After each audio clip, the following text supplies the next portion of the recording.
One of Family Tree Magazine's best of 2024 is genealogy software called Goldie May. It can help you speed up your research, untangle your family tree, and stay organized. It even has an automatic research log. It does not replace your genealogy programs, but it might replace the sticky notes on your monitor and papers on your desk. All those places you keep your notes and figure out your research. There's lots to do for free, or you could get a discounted subscription at goldiemay.com/Family Tree Magazine. That's goldiemay.com/Family Tree Magazine.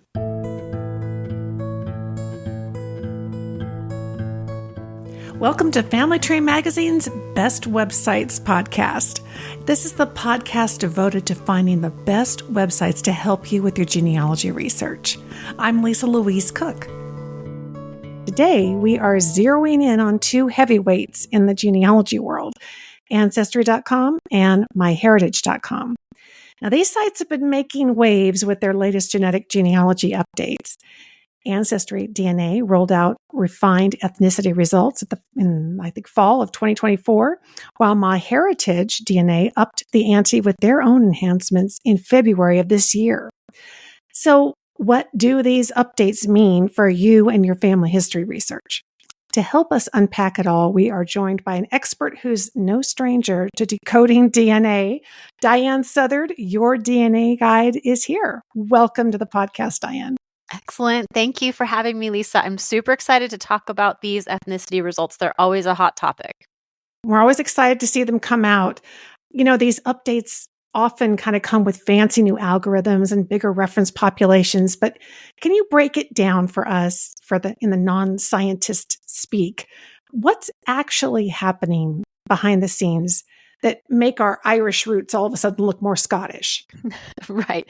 I know it can be really confusing and a little bit discombobulating even when, you're just getting used to one set of results and then things are, quote, updated and now they look completely different. And it can be a little undermining even to our confidence in these results, but it shouldn't be. And here's why. So as you mentioned, one of the biggest things that our companies are doing is they're refining their reference populations. So these are the people that they compare you against. So in the very, very early days, like back in 2007, when we were first doing autosomal DNA testing, we were getting autosomal ethnicity results in 3 categories. They could tell you if you were African, Asian, or European. And we were like, oh my gosh, that's so amazing. I can't believe they know this, right? And since then, obviously, things have been significantly updated. And now we have hundreds of populations that our companies are able to compare us against. So it is a big deal to see an increase in these reference populations. It means that our companies have gone many times into these actual places and have obtained samples from people actually living in these areas, usually people who have fairly deep family trees within these populations. And so you can think of it like, let's say that your family is from a small town in Belgium. And so when you have your initial DNA test results, maybe 5 years ago, none of our companies probably had Belgian reference populations. And so they couldn't tell you were from there. So instead, they told you something else because they're not going to say, oh, Lisa, we don't know where you're from, because that would be a bad product. And so they tell you something else, something close. They assign you, they estimate your closest reference population. And then as they move forward and they refine their results, perhaps they do add some Belgian populations and they're able to more specifically define where you're from. That totally makes sense. Well, let's take a look specifically first with AncestryDNA, because their most recent update came out first back in the fall of 2024. What happened there and what stood out most to you with that update? Man, Lisa, they overhauled everything.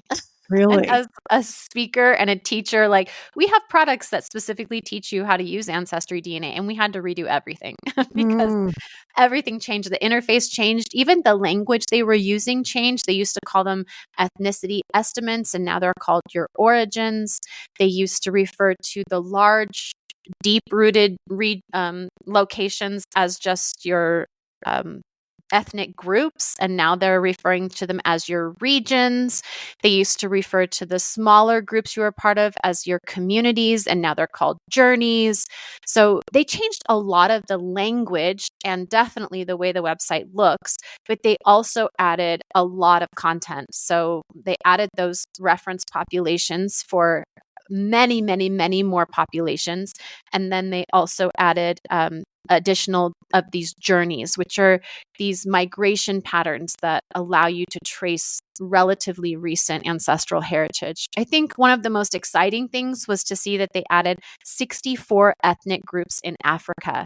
So this has been a really underrepresented population group within our databases, and to see our testing companies making significant progress to make these databases more global is really exciting. So are they literally going into those countries and saying, hey, can we test with you? Have you test with us? In some cases, yes, but more often than not, it has been, recent immigration into, Canada, the US, and people have just tested and have allowed their DNA results to be part of the research program at Ancestry. And so Ancestry is able essentially to get information from their own customers that increases the value of their product. Wow, those are some big changes. I could see how company by company, if you can control the language, right? You kind of control the whole environment. And that makes it a little challenging for the users when the same thing might be referred to in different ways, right? Between companies. Definitely. Definitely. Yeah. So I can appreciate the need that a company has to, specifically describe what they're trying to give to you, but also they feel this need to, be unique and kind of Yeah. fancy. And it's like, oh, come on, just tell it like it is. Well, let's talk about MyHeritage DNA then. They had an ethnicity estimate version 2.5. That update was announced recently, February of 2025. It was a bit of a bumpy road for them to get that update out, wasn't it? It really was. As a member of the kind of MyHeritage has a group called MyHeritage Friends, which are, members like you and me of the Mhm. community. And we are able to kind of get these sneak peeks at their products. And it's a wonderful program for us. I'm sure you agree, as educators, that we have kind of a little advance notice so we can prepare and help people better understand things that are rolling out. And so we had heard, last year that this was on its way. And some of us did receive an initial update. One of the things that's great about MyHeritage is that they're really great at taking feedback. And a bunch of us were like, hold up, this doesn't make sense. And this doesn't appear to be right. And so by essentially crowdsourcing their quality assurance process, they were able to spot some bugs in their algorithm and just step back from their launch and say, you know what, this isn't ready. And they spent several months refining and making their ethnicity estimates better. And so, yeah, it was a little disappointing as we were like all ready to go. And then it took much longer to come out. But I think the end product has been successful. Yeah, I agree. It's really nice as a participant in that Friends program to see things ahead. But I really appreciate that they do crowdsource it. They do go to the actual users and people with like you with expertise in this area and really solicit your input. So what did they end up with? Give us kind of an overview of what the MyHeritage update was all about. So, a couple things that I was really excited by. Number one, for those of us with European heritage, they took that massive kind of nebulous Scandinavian population and it's now been broken down into the Swedish, Danish, or Norwegian categories, which for me were extremely accurate because, yes, my big Scandinavian category has now been reduced to the Swedish and Danish that actually represent my family history, which was really neat to see. And another thing that MyHeritage has always been known for, but they kind of went above and beyond with this update, is they are known for their ability to define different Jewish populations. And they have upped that to now 15 different Jewish populations. So at our other companies, most of them are only reporting Ashkenazi, but some will do maybe a little Sephardic in there, but that's it. Where at MyHeritage, they are recognizing the diversity of the Jewish population and allowing them to kind of hone in and narrow down much more specific estimates. Oh, fantastic. So we're all going into these programs and looking at our results, and with the updates, we're going to see some changes. kind of advice do you give people for someone whose ethnicity results really took an unexpected turn? How do people deal with that? I think one of the best ways to handle it is to test at multiple companies Mm. because each company does have their own, proprietary algorithms. They have their own reference populations. And so what I found is that by comparing your ethnicity estimates across multiple companies, you're going to see kind of the cream rise to the top. You're going to see things that are consistent across companies, which is going to allow you to feel a lot of confidence in those particular estimates. And you may understand that some companies have a kind of a corner on a particular market, like the Jewish, for example. You just aren't going to see Jewish results like you do at MyHeritage, like you do at other companies. And so understanding kind of the nuances of each database is going to be helpful for you to see where one company may be stronger than another. And so I think it's just kind of that global picture that will allow you to have a better understanding overall of who you are and where you came from. In addition to that, testing multiple family members is going to help you. So you and your siblings only share 50% of your DNA. So if you're really trying to figure out your heritage, where your family members have come from, you alone are not enough. You're going to need to solicit the results of your siblings in order to have a more full picture of your family heritage. Interesting. Is true, is it not, that you can upload your raw data? If you tested at Ancestry, you could upload your raw data at MyHeritage. Tell us how people can participate in multiple websites.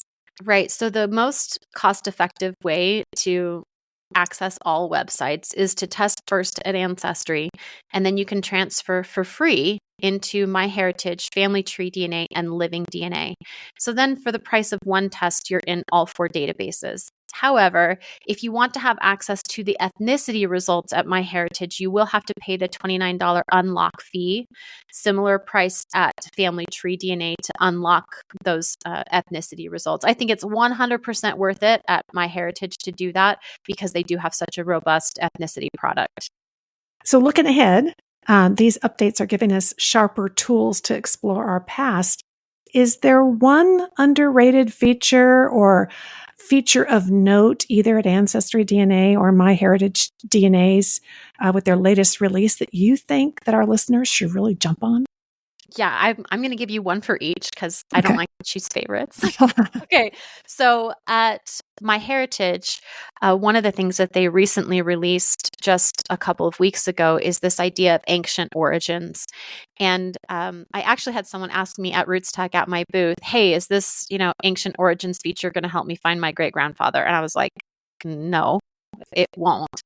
And yet, there is something really interesting about the way that they have displayed your ancient origins results. There's a lot of really interesting scientific information that you can scroll through within that ancient origins. One of the things that I like the most, it's called the genetic distance map within your ancient origins. And what it does is it shows you this visual of how essentially genetically close you are to these different European, Asian, African populations. And you can see with your own eyes this clustering effect of the genetics. And I think it's really fascinating.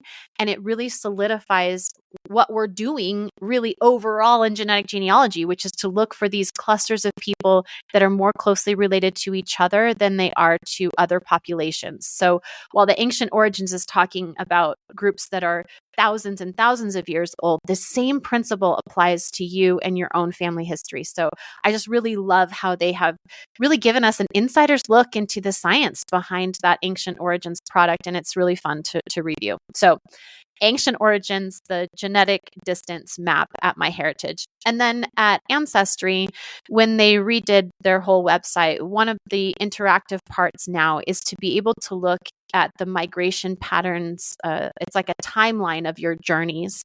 So your journeys, again, represent locations where your ancestors may have been in the last 200 to 300 years. And you can really scroll through each journey and see that migration path. So I was just reviewing one today for one of my ancestral lines, and I can see that in the 1700s they're back in essentially Great Britain. all over, but Great Britain. And then you see they all come to like North Carolina, Virginia area. And then, by 1800, most of them, and you can see this all in the interactive map, you can see most of them have moved to either Tennessee, Kentucky area. And then if we fast forward another 50 years, this particular migration, they went to Texas. And it's fascinating because this is the path that my ancestral line took, but they're not looking at my genealogy. They're looking at my genetics, and they're able to tell me this is the path my ancestor took. And it's just a really fun interactive tool that can actually help you figure out where to look for records. Because if I knew my ancestor was in Texas, but I wasn't sure where they were at before that, I could look at this map and see that this particular line was in Texas, and then it was in Kentucky, and then it was in the Carolinas. And so it's a really helpful tool for genealogy. Oh, and you've got to love things that can help you visualize it, right? Yes. Those are both fantastic. Well, wonderful advice. Again, we've been talking about Ancestry DNA and MyHeritage DNA with your DNA guide, Diahan Southard. And Diahan, we often see you in Family Tree Magazine. Where can people visit you online? Yeah, you can find me at yourdnaguide.com, or of course, we're on all the social media channels as well. Thanks so much for shedding light on all these updates. We look forward to talking to you again soon. Of course. Thanks for having me.